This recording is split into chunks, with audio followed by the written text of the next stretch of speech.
Vamos lá, pessoal, voltando. E agora nós vamos ver na nossa aula o crime de condescendência criminosa, artigo 320 do Código Penal. Então tínhamos visto a prevaricação do 319, a prevaricação do 319 letra A, e agora está aí na tela para você a condescendência criminosa. E veja que interessante esse crime. Ele diz, deixar o funcionário por indulgência, e eu deixei assinalado aí, ressaltado o por indulgência, então vamos até grifar aqui, dar um destaque maior. Deixar o funcionário, por indulgência, de responsabilizar subordinado que cometeu infração no exercício do cargo, ou, quando lhe falte competência, não levar o fato ao conhecimento da autoridade competente. Pena, detenção de 15 dias a um mês ou multa. Então, deixar o funcionário por indulgência de responsabilizar o subordinado que cometeu infração no exercício do cargo. Então, vamos manter a tela aqui, eu vou fazer um desenho para você, que é o seguinte. Então, aqui nós temos o superior, o funcionário superior, hierárquico, e nós temos o subordinado. Tá? Então, deixar o funcionário de responsabilizar o subordinado. Então, quem que é o sujeito ativo dessa primeira parte? É o superior. O superior hierárquico, que por indulgência, por clemência, por tolerância, ele deixa de responsabilizar, veja, uma omissão, ele deixa de responsabilizar quem? O subordinado. O subordinado cometeu o quê? Infração no exercício do cargo. O subordinado cometeu infração no exercício do cargo. Tá? E aí o superior sabe disso e não responsabiliza o subordinado. Ele deixa de responsabilizar o subordinado. Mas ele o faz por quê? Por indulgência. Não é por amizade, não é por coleguismo, não é por amor, não é por ódio, não é por pena, é por indulgência. Indulgência é clemência, tolerância. Então, a condescendência criminosa é bem específica em relação a uma prevaricação, tá? Porque se ele deixasse de responsabilizar o subordinado por amizade, aí é sentimento pessoal. Aí cai na prevaricação do 319. Se ele deixa de responsabilizar o subordinado por amor, aí é prevaricação. Se ele deixa de responsabilizar o subordinado por coleguismo, por corporativismo, aí é prevaricação do 319. Agora, se ele deixa de responsabilizar o subordinado que cometeu infração no exercício do cargo por indulgência, leia-se por clemência, por tolerância, aí nós temos um crime chamado condescendência criminosa. Então, ele é um tipo penal bem mais específico em relação à prevaricação. A condescendência criminosa não deixa de ser uma espécie de prevaricação mais específica. Tá bom, pessoal? Então vamos seguir aí, vamos para a tela. Sujeito ativo somente pode ser o funcionário público hierarquicamente superior ao infrator. Tá? Sendo, portanto, um crime próprio, podendo o particular, eventualmente, atuar como partícipe. Tá bom? O sujeito passivo, aí, é o Estado. Vamos seguir. A conduta típica se desenvolve por duas modalidades, que são deixar de responsabilizar o subordinado, que cometeu infração no exercício do cargo, isso por indulgência, obviamente, e não levar o fato ao conhecimento da autoridade competente quando lhe falte competência. Tá? Então, aqui ele continua sendo o superior. Então, vamos prestar atenção aqui, pessoal, que é o seguinte. Existem algumas carreiras públicas, porque aqui nós estamos falando de funcionário público, né? Que o sujeito ativo aqui é o funcionário público. Existem algumas carreiras públicas em que a responsabilização, a punição, é feita pelo próprio superior. Então, por exemplo, na PM. Então, o policial militar cometeu uma infração no exercício do cargo ali, o próprio superior, dependendo da infração, ele já pode puni-lo. Mas existem algumas carreiras públicas em que isso não acontece. Por exemplo, na Polícia Civil. Então, vamos imaginar o delegado superior e o investigador subordinado. É subordinado hierarquicamente ao delegado.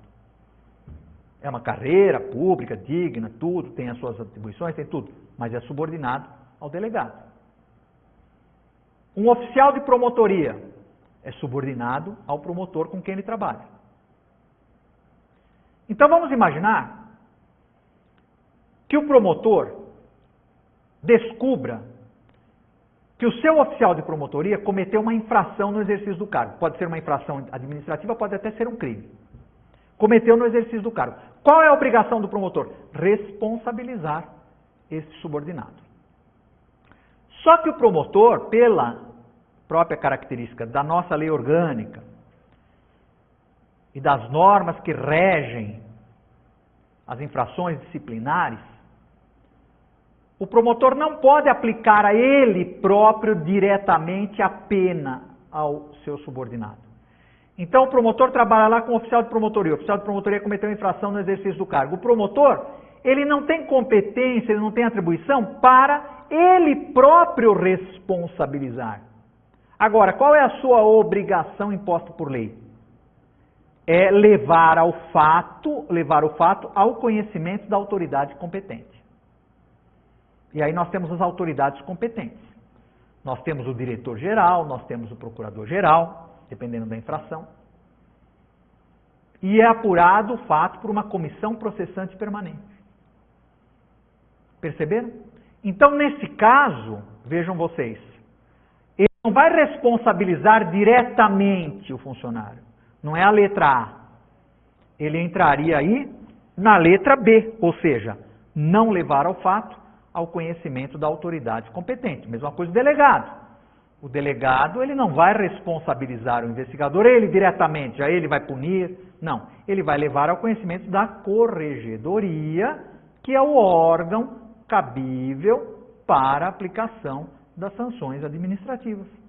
Vocês perceberam? Então, aí as duas modalidades de condescendência criminosa. Seguindo aí, é imprescindível para a caracterização do delito que haja relação de subordinação hierárquica entre o sujeito ativo e o funcionário que não é responsabilizado. Foi o que eu falei aqui. Então eu tenho o superior aqui e eu tenho o subordinado. Tá bom? O subordinado aqui é aquele que cometeu infração no exercício do cargo e o superior deixa de responsabilizá-lo. Agora, vamos seguir aí. Veja lá, ele o faz por indulgência. Então isso é importante. Se não for indulgência, cai em outro tipo penal. Tá? Então trata-se de crime doloso, exigindo-se também que a omissão do sujeito ativo, do superior, ocorra por indulgência, ou seja, por tolerância, não é? Por clemência. Tá certo? E a condescendência criminosa, portanto, é um crime omissivo próprio, porque ele deixa de responsabilizar o subordinado. Tá bom? Consuma-se com a omissão do sujeito ativo. E não se admite tentativa, obviamente, porque se trata de um crime omissivo próprio. Crime omissivo não admite tentativa. Tá certo, pessoal? Então deu para entender o que é a condescendência criminosa? A condescendência criminosa, portanto, nada mais é do que o superior deixando de responsabilizar o subordinado que cometeu infração no exercício do cargo, ou deixando de levar o fato ao conhecimento de quem possa responsabilizá-lo, fazendo isso por indulgência, por clemência, por tolerância. Tá certo? Cuidado, porque tem que ser por indulgência. Se não for por indulgência, então cai. Ah, deixou de responsabilizar por amizade, por coleguismo, por corporativismo, aí cai na prevaricação do artigo 319. Perfeito? Ótimo. Vamos passar agora para a advocacia administrativa, artigo 321. Vamos dar uma olhadinha na tela? O 321 já começa com o verbo, né? patrocinar, direta ou indiretamente, interesse privado perante a administração pública, valendo-se da qualidade de funcionário. Aí está o erro dele. Valendo-se da qualidade de funcionário. Ele, como funcionário, não pode patrocinar interesse privado perante a administração pública, porque ele está lá para patrocinar o interesse público. O funcionário público ele tem que velar pelo interesse público, não pelo interesse privado dentro da administração, valendo-se da qualidade, não é? Então eu pego lá o meu amigo, né, o meu amigo está lá com um probleminha, eu, funcionário público, vou lá patrocinar, vou lá ajeitar a situação dele, não é? Patrocinando ali diretamente ou indiretamente o interesse privado perante a administração, e para isso eu estou me valendo da qualidade de funcionário público. Isto é advocacia administrativa, pessoal. Agora vamos na tela mais um pouquinho, que eu quero mostrar o seguinte: por que o crime chama-se advocacia? Esse é o nomen iuris, advocacia. Por que chama advocacia? Vocês sabem que tem um erro muito comum, que eu já ouvi várias pessoas falando, que é o seguinte: o que é a advocacia administrativa? Ah, é o funcionário público que advoga dentro da repartição. Advoga no sentido de exerce advocacia.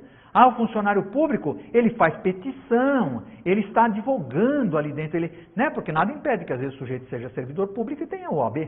Às vezes era advogado antes, prestou concurso, obviamente, que está lá no serviço público, mas tem a sua OAB. Muitas vezes está impedido de advogar. Ah, está advogando ali dentro. Não é nada disso. Não é nada disso. Nada disso. Vamos pôr na tela de novo. Advocacia vem do termo latino ad vocare.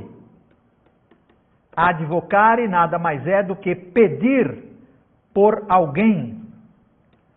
Patrocinar. Pedir por alguém. O advogado pede por alguém. Ele advoga. Advocare. Então, por isso fala assim, advocacia administrativa, porque o funcionário patrocina o interesse privado perante a administração, ou seja, ele advoga o interesse privado perante a administração, ele sustenta, ele defende, ele pede pelo particular. Tá bom? Então não tem nada a ver com advocacia, petição, audiência, advocacia que a gente está acostumado aí, né? Advocacia administrativa advocacia, o termo vem de advocare, pedir por alguém, tá certo? Então aqui o que o funcionário público faz? Ele pede por alguém, ele patrocina o interesse privado perante a administração. Tá? A gente que é funcionário público, eu acredito que todos já tenham sofrido isso, ou pelo menos a grande maioria.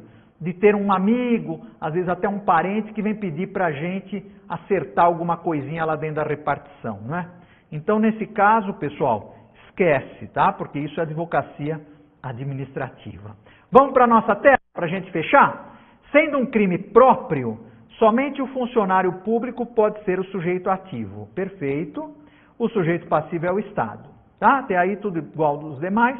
A conduta vem expressa pelo verbo patrocinar, que significa nada mais, nada menos que advogar, proteger, beneficiar, favorecer e defender. Tá bom? E o agente deve valer-se das facilidades que a qualidade de funcionário público lhe proporciona. Tomar muito cuidado com isso. Vamos seguir? O patrocínio pode ser direto, quando o próprio funcionário público pessoalmente advoga os interesses privados perante a administração pública, e o patrocínio pode ser indireto, quando ele se vale de uma interposta pessoa para a defesa dos interesses privados perante a administração pública, tá? Então, por isso ele fala direta ou indiretamente. Ele próprio faz diretamente, indiretamente, interposta pessoa. Vamos seguir? O interesse privado, aí na advocacia administrativa, é nada mais, nada menos que qualquer vantagem a ser obtida pelo particular, legítima ou ilegitimamente perante a administração. Até porque o parágrafo fala, se o interesse for ilegítimo, a pena de detenção será de 3 meses a 1 ano. Isso se o interesse for ilegítimo, então a pena será de 3 meses a 1 ano. E aí, pessoal, vamos fazer uma exceção, então, né, para a gente ir caminhando aí para o encerramento. A gente tem que excepcionar o seguinte aqui. tá? Que são uma questãozinha que é muito comum cair em concurso, cair em prova. E eu sempre digo o seguinte, olha aqui, a Lei 8.112 de 90, que é o Estatuto do Funcionário Público, então deve ser excepcionado o disposto no artigo 117, inciso 11 da Lei 8.112 de 90, aliás, que dispõe, como eu falei aí, sobre o regime jurídico dos servidores públicos civis da União, lei orgânica, né?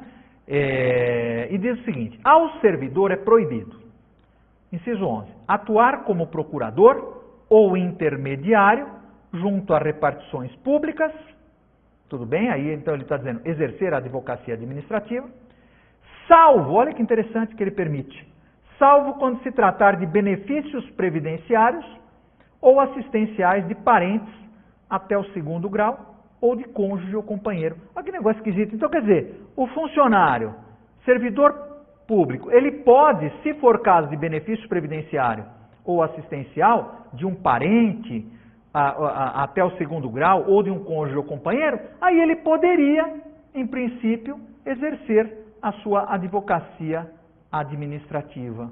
Tá bom? Veja que interessante, então. Tá? E, apenas para a gente encerrar mesmo e fechar, vamos ali para a nossa tela e vamos ver, então, a nova lei de licitações, a 14.133 de 2021. Ela traz, então, no artigo 337, letra G, um crime muito parecido, que é a advocacia administrativa na questão das licitações. E veja que interessante que ele põe aí, patrocinar direta ou indiretamente, interesse privado perante a administração pública, aí está igual o Código Penal, mas tem essa última parte, dando causa à instauração de procedimento, né, ou à celebração de contrato, cuja invalidação vier a ser decretada pelo Poder Judiciário. Isso na área de licitações e contratos administrativos, a nova Lei 14.133, tá? Os crimes de licitações e contratos administrativos que estão acrescentados no capítulo dos crimes aí contra a administração no Código Penal. Tá bom, pessoal? Então, vamos fechando. Esse é o crime de advocacia administrativa. Eu espero que você tenha gostado, tá bom? Não esqueça de me seguir ali nas redes sociais, no Instagram. O meu Instagram é @Ricardo_Andreucci, tá bom? Eu espero você lá. Manda um recadinho para mim. Muito obrigado pela atenção. Nos vemos em outra oportunidade.